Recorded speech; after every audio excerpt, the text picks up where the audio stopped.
রফিক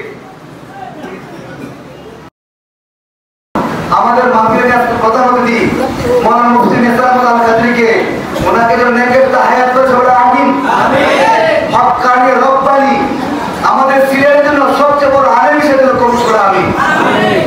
আমি আপনাদের জন্য একটা সুসংবাদ দিব।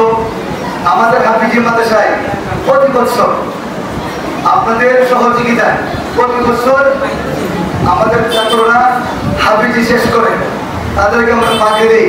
গত বছর আমরা 8 জন, গত বছর আগের বছরে আমরা 8 জন ছাত্রকে পাঠিয়ে দিয়েছিলাম। এই বছর আমরা 2 জন ছাত্রকে পাঠিয়ে দিব, তারা হাফিজ হিসেবে। আলহামদুলিল্লাহ। যে দুজনে হাফিজ হিসেবে দেখেন তারা অত ধনী ছিলেন না, তাদের বাবা ধনী না, তাদের মনটা বড়।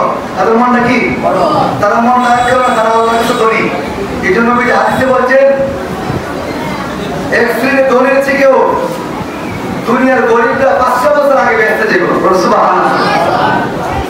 তার সন্তান তার বাবার জানাজা পড়াইবে, সন্তান তার মায়ের জানাজা পড়াইবে। আল্লাহ তো ওই সন্তানের জানাজার ওসিলায় তার মা বাবা মাফ করে দিবেন। সুবহানাল্লাহ। আমাদের আজকে মাহফিলে আহলে সুন্নাত ওয়াল জামাতের সভাপতি আলহাজ আব্দুল তাহির মেম্বার সাহেব এসেছেন। আমরা দোয়া করি উনি সুস্থ মানুষ, ওনাকে সুস্থ করে আমিন। আমাদের আহলে সুন্নাত ওয়াল জামাতের পক্ষ থেকে যাকে আমরা বাসিন বানাচ্ছেন কি চেয়ারম্যান উনি রানী বাজারে ঘোষণা দিচ্ছেন আপনাদের হামিদ সাহেব যে আমার কাছে প্রথম যে বাজেটটা আসবে সেটা এই মাদ্রাসায় আপনারা শুনছেন না? উনি বড় আমাদেরকে মহব্বত করে। আমাদের দুর্ভাগ্য বাংলাদেশের প্রেক্ষাপটের কারণে উপজেলা চেয়ারম্যান ভাইস চেয়ারম্যানদেরকে তাদেরকে যে দায়িত্ব সেটা থেকে অব্যাহত দিচ্ছে। আমরা মন করবো না, আমরা এই বছর আমাদের এমন সৎসাহ হয়েছে যে কোনো সময় নির্বাচন দিলে আমাদের ভাইস চেয়ারম্যানকে আমরা আবার ভাইস চেয়ারম্যান বানাই, ঠিক কিনা? এই ব্যাপারে আমরা ঠিক কিনা? এই ব্যাপারে আমাদের কোনো লজ্জা নেই। আমরা স্বার্থের জন্য না, আমার একটা স্বপ্ন ছিল উনি ভাইস চেয়ারম্যান হওয়ার পর ওনার কাছে আমি যাই নাই। আমাদের প্রতিষ্ঠানের আপনাদের সবাইকে নিয়ে ওনাকে ফুলের তোড়ায় দিয়া মাদ্রাসায় নিয়া ওনার কাছ থেকে সর্বোচ্চ একটা বড় অনুদান আদায় করবো। কিন্তু হয়তো আমাদের সেই সুযোগ হয় নাই।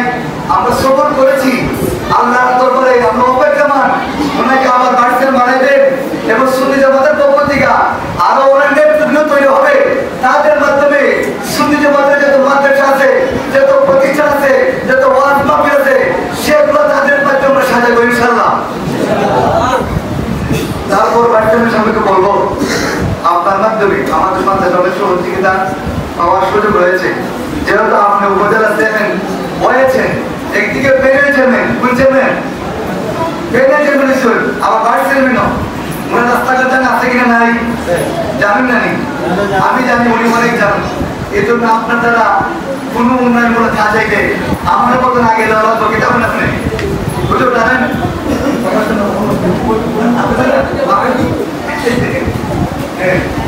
ওনার কাছ থেকে আমরা সেটা আশা করি ইনশাআল্লাহ। এখন আমরা বক্তব্য রাখি পাখি প্রদান করব। আমাদের ছাত্র কামরুল আরেক দিকে আসো। কামরুল ওই ছেলেটা বাইরে ছিলেন তার কীর্তায় এটা গরিব বাবার ছেলে।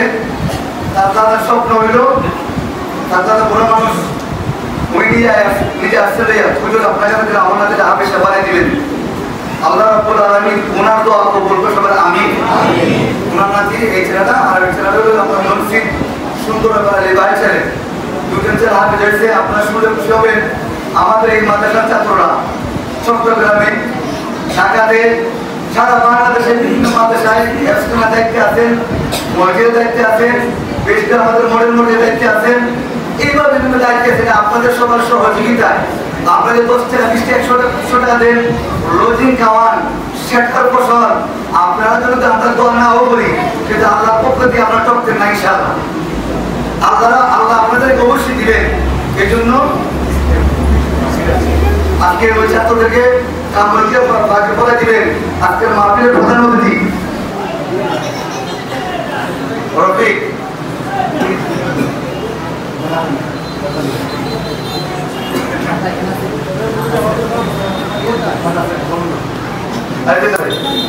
সবাই বলি মারহাবা।